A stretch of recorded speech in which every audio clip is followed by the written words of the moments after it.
रूहानी ताकतें हमारे आसपास हमेशा मंडराती रहती हैं। उनकी एक अलग ही दुनिया होती है जो वास्तविकता में तो दिखाई नहीं देती, लेकिन कुछ घटनाओं से महसूस जरूर होने लगती है। ऐसी ही एक हवेली के भूत की है। दरअसल एक पुरानी हवेली है जिसमें कई साल पहले राजा महाराजा रहा करते थे, लेकिन अब वह वीरान पड़ी है क्योंकि उन राजाओं के वारिस देश से बाहर जा चुके हैं। हवेली की हालत जर्जर हो चुकी है। अब उसे मरम्मत की जरूरत है।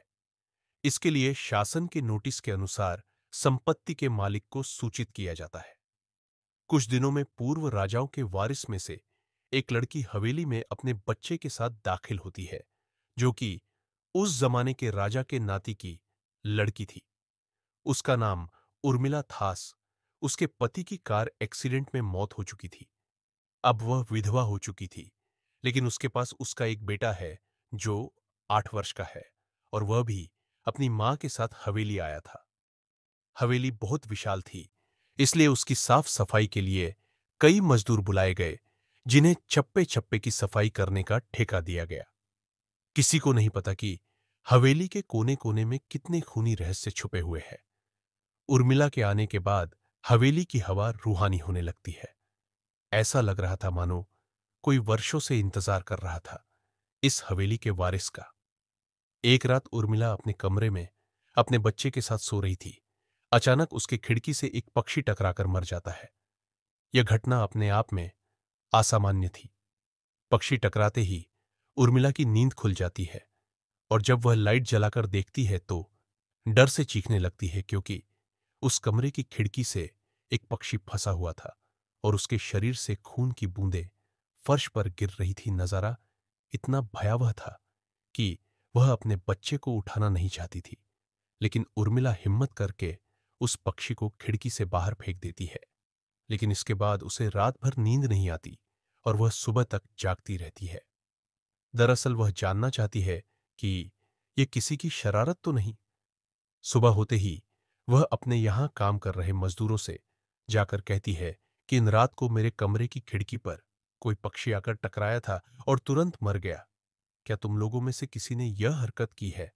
क्योंकि पक्षी खुद ब खुद तो खिड़की से नहीं टकरा सकती। मजदूर कहते हैं, नहीं, हमने तो खिड़की से नीचे किसी पक्षी को मरा हुआ नहीं देखा। हम लोग तो अभी वहीं से चले आ रहे हैं। और जब सभी जाकर देखते हैं तो वहां वह पक्षी नहीं था। उर्मिला घबराने लगती है कि यह क्या, यहां तो पक्षी होना चाहिए, या कम से कम खून की कुछ बूंदें दिखनी चाहिए, लेकिन यहां पर पक्षी का एक पंख तक नहीं पड़ा है। उर्मिला सभी मजदूरों को कहती है कि हवेली में बहुत सी कीमती चीजें और मूर्तियां हैं, संभाल के साफ सफाई करना। मजदूर अपने अपने काम में लग जाते हैं। उर्मिला अपने बच्चे के साथ कमरे में टीवी देख रही कि अचानक हवेली की छत से एक मजदूर नीचे गिरता है। उर्मिला को अचानक लोगों की आवाज सुनाई देती है। वह भागकर खिड़की से नीचे देखती है तो एक मजदूर की लाश पड़ी होती है। उर्मिला कमरे से नीचे आती है और इसके गिरने का कारण पूछती है। लोगों के जवाब अलग अलग होते हैं। कोई कह रहा होता है कि इसने खुद आत्महत्या की है, और कोई कह रहा था कि यह गलती से गिर गया है। सभी के दावे अलग थे, लेकिन उर्मिला को कुछ अनकही बातें सुनाई दे रही थी। उर्मिला के कान में अचानक एक आहट के साथ आवाज आती है, अपने बच्चे को बचा सकती है तो बचा ले। उर्मिला यह वाक्य सुनते ही अपने कमरे की तरफ भागने लगती है, क्योंकि कमरे में उसका बच्चा अकेला टीवी देख रहा होता है। जैसे ही उर्मिला कमरे में पहुंचती है तो उसका बेटा खिड़की से कूदने वाला ही होता है कि उर्मिला उसका पैर पकड़ लेती है और वह खिड़की से लटक जाता है। उर्मिला पूरी ताकत से उसे ऊपर खींचती है, लेकिन बच्चा फिर भी कूदने की जिद कर रहा होता है। उर्मिला किसी कदर अपने बच्चे को काबू में करती है और कमरे के बाहर आ जाती है, और वह मजदूरों से पूछती है, बताओ क्या है इस हवेली में, क्योंकि ये बच्चा तो ऐसा नहीं कर सकता, और अभी यह सब जो हो रहा है कुछ अलग ही चल रहा है। तभी एक बूढ़ा मजदूर उर्मिला से कहता है, बेटी, ज्यादा जानना हो तो अपने पूर्वजों की कहानी पढ़ो, तभी तुम्हें इस हवेली का इतिहास पता चलेगा। इस हवेली की कहानी की किताब इसी गांव के सरपंच के घर में रखी होती है, जो कि बहुत साल पहले मर चुके थे, लेकिन अब भी उनके बेटों के पास वह किताब मौजूद थी। उर्मिला सरपंच के घर पहुंचती है और किताब ले लेती है। किताब पढ़ते ही उसे पता चलता है कि इस हवेली में एक नौकर नौकरानी भी थे, जिनके बीच में बहुत प्यार था और वह कई सालों से हवेली की सेवा कर रहे थे।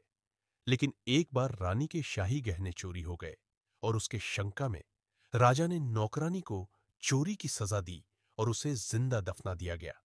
उसके गम में उसके पति ने भी अपनी जान दे दी और उसके 1 महीने बाद ही उस राजा ने अपनी ही तलवार अपने गले में घुसेड़कर आत्महत्या कर ली। उसके बाद छोटे मोटे हादसे हवेली में होने लगे, जिस वजह से यह हवेली हमेशा के लिए बंद कर दी गई। कई सालों के बाद वहां कोई आया है, जिससे वहां रहने वाली आत्माओं को मौका मिल गया फिर से बदला लेने का। उर्मिला हवेली का रहस्य जानकर यहां से जाना चाहती है, क्योंकि उसे अपने बच्चे की चिंता है। इसलिए वह रात में ही कार लेकर एयरपोर्ट के लिए निकल जाती है। अचानक रास्ते में उसकी कार का एक्सीडेंट हो जाता है और कार पलटकर उल्टा हो जाती है, लेकिन दोनों को कोई नुकसान नहीं होता। उर्मिला अपने बच्चे को बाहर निकाल लेती है और सुनसान सड़क पर भागने लगती है। रास्ते में उसे एक कार आते दिखाई देती है और कार रोकने के लिए उर्मिला सड़क के बीच में खड़ी हो जाती है और अपनी मदद के लिए चिल्लाने लगती है। तभी अचानक कार वाला आकर कार का ब्रेक लगा देता है। उर्मिला पास जाकर देखती है तो उसकी हिम्मत बढ़ जाती है, क्योंकि यह एक पुलिस ऑफिसर होता है। उर्मिला हड़बड़ाहट में उसे अपनी बात कहती है और रोने लगती है। पुलिस ऑफिसर उन्हें अपनी गाड़ी में बैठने को कहते हैं और रोड में जाने लगते हैं। रास्ते में एक बूढ़ा सड़क पर जा रहा होता है और इनकी कार के सामने आते ही रोड पर गिर जाता है। पुलिस ऑफिसर गाड़ी से उतरकर उस व्यक्ति को देखते हैं। बूढ़ा व्यक्ति बेहोश हो चुका था। पुलिस ऑफिसर उसे गोद में उठाकर अपनी गाड़ी में पीछे बैठा देता है और अस्पताल के लिए चलने लगते हैं। अचानक उस बूढ़े व्यक्ति का हाथ पीछे से पुलिस ऑफिसर की गर्दन तक पहुंच जाता है। पुलिस ऑफिसर छटपटाने लगते हैं और अचानक गाड़ी का ब्रेक लगा देते हैं। गाड़ी की स्पीड कम होने की वजह से कार वहीं खड़ी हो जाती है और ऑफिसर अपनी गन निकालकर बूढ़े की तरफ निशाना लगाकर गोली चला देता है।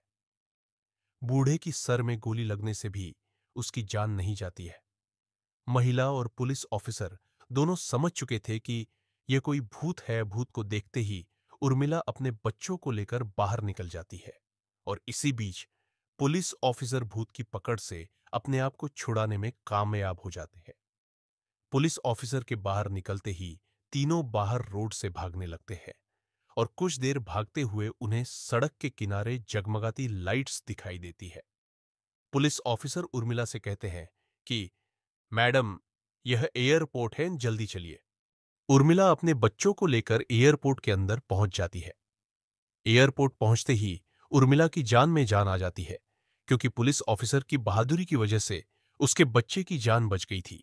लेकिन हवेली में भूतिया ताकतों का आधिपत्य अभी तक बना है और इसी के साथ खूंखार भूतिया कहानी खत्म हो जाती है।